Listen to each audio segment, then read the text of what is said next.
H2 beauty and kitchen টিপসে সবাইকে স্বাগত। আজ আমি আপনাদের দেখাবো নিরামিষ বাঁধাকপির ঘন্ট। এই নিরামিষ বাঁধাকপির ঘন্ট তাড়াতাড়ি কম সময়ে কি করে এই সুস্বাদু ঘন্ট বানানো যায় চলুন দেখে নেওয়া যাক। বাঁধাকপির ঘন্টের জন্য আমি আলুগুলো ছোট ছোট 4 পিস আলু নিয়েছি। আলুগুলো আগে ভেজে নেব। সামান্য 1 চিমটে লবণ দিয়ে দিলাম, সামান্য 1 চিমটে হলুদ দিলাম। এই লবণ হলুদ দিয়ে ভাজলে আলুর কালারটা ভালো আসবে। আলুগুলো ভাজা হয়ে গেছে, তুলে নেব।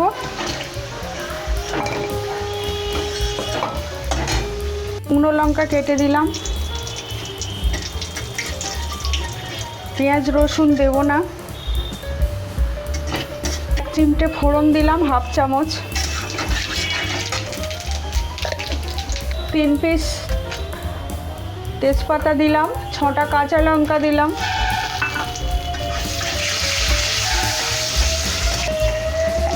একটা টমেটো দিলাম, 1/2 চামচ আদা দিলাম,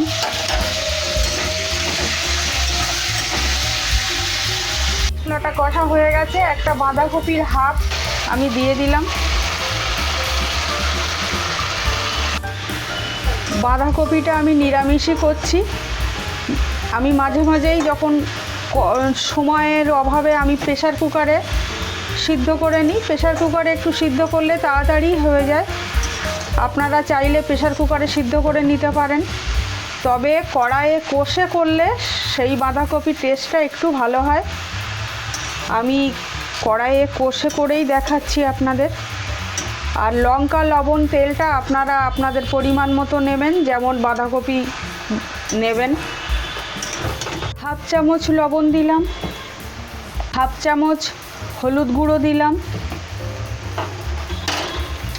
আমার বাঁধাকপিটা কম, ওই জন্য আমি 1/2 চামচ করেই দিয়ে দিলাম। আমি একটু বাঁধাকপিটা ঢেকে দেব, আলুটা দিয়েই ঢেকে দিলাম।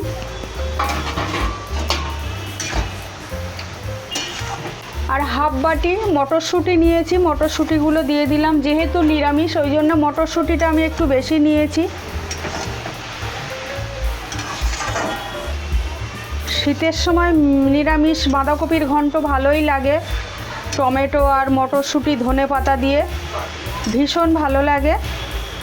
এই রেসিপিটা আপনারা নিরামিষ দিনে বানাবেন, খুবই সুস্বাদু হয়। আর এই রেসিপিটা যদি আপনাদের ভালো লাগে একটা লাইক কমেন্ট করবেন। আর যারা নতুন আছেন আমার চ্যানেলটা সাবস্ক্রাইব করবেন, অনুরোধ থাকলো।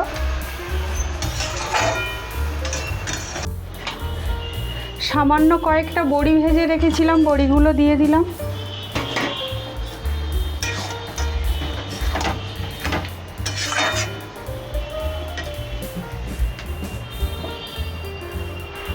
আমি সামান্য একটু জল দেব বাঁধাকপিটা সিদ্ধ হওয়া মতো। দেখুন 1/2 কাপেরও কম জল দিয়েছি। আবারও ঢেকে দেব।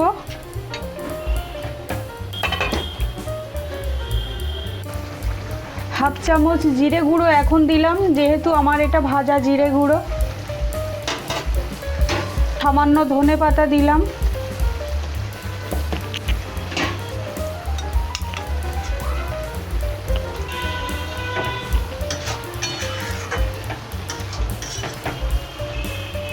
দেখুন সামান্য পরিমাণে একটু কেশরি মেথি দিয়ে দিচ্ছি। যেহেতু নিরামিষ বাঁধাকপিতে কেশরি মেথি দিলে ভীষণ ভালো লাগে।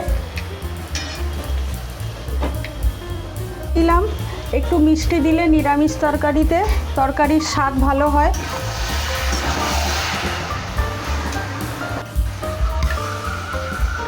এক চামচ ঘি দিয়ে দিলাম।